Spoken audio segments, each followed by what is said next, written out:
Out front now, the former Pentagon military official who ran the covert government program up until this last November, Luis Elizondo. Luis, thank you so much for your time tonight.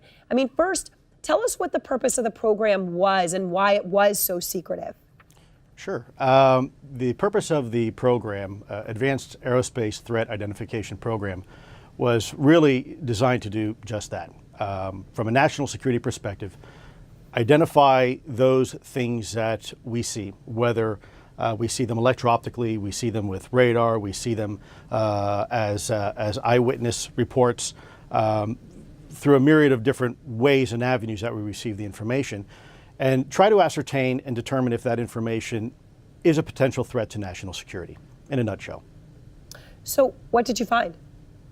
Well, we found a lot. I think it's probably been a little bit mischaracterized in some of the social media you see and what people put out, because a lot of times when we don't have a lot of information, we tend to fill in those gaps with what we think is logical. And there's still, by the way, a lot we really don't know. I think what's important is that we have identified some very, very interesting anomalous type of aircraft. Let's call them aircraft. Things that don't have any obvious flight surfaces, any obvious forms of propulsion, and maneuvering in ways that include extreme maneuverability beyond, I would submit, the healthy G-forces of a human or anything biological, hypersonic velocities, low observability, positive lift, again, seemingly in defying the laws of aerodynamics.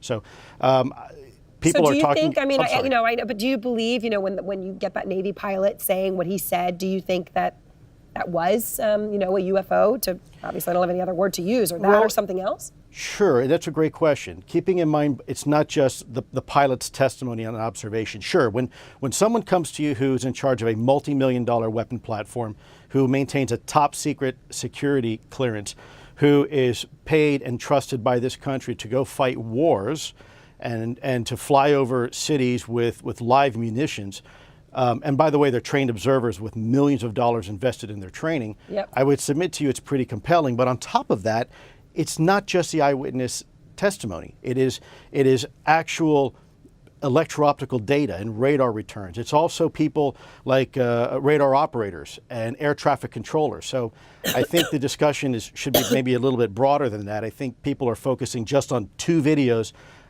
coming from a set of F-18s when really it's a lot more than that. So recently, I guess it was in October, astronomers spotted what they say could be the first interstellar asteroid. You see it there, kind of that strange shape from beyond the solar system. What do you see when you look at that? Well, Ms. Burnett, I have to admit to you, when I ran this program, I was fundamentally looking at, my colleagues looking at 2 things. Yeah. What is it and how does it work? We have deliberately stayed away from going down the rabbit hole of who's behind the wheel and what are their intentions. Yeah. Because a lot of people have a lot of feelings towards that and are very emotional about that. And what I wanted to do is to allow the data to speak for itself and then use that data to inform leadership, senior DoD leadership, about the potential threat that these type of technologies pose to national security, especially over any type of controlled airspace that we might have. So I'm not trying to be evasive in any way or vague with your answer, but yeah. Well, I think there's a lot of possibilities. Look, and I know you think it's important. I know you think that the government didn't take the threat seriously enough. So let me just ask you point blank the question. Do you believe that life from somewhere else, while you ran this program, came here, visited, observed?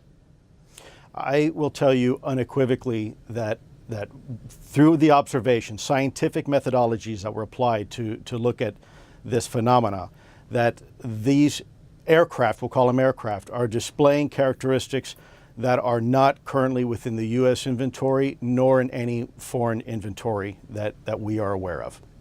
So I know you're being clear, but I mean, the answer is yes. I can't speak on behalf of the government. Obviously, I'm not in the U.S. government anymore. My personal belief is that there is very compelling evidence that we may not be alone, whatever that means.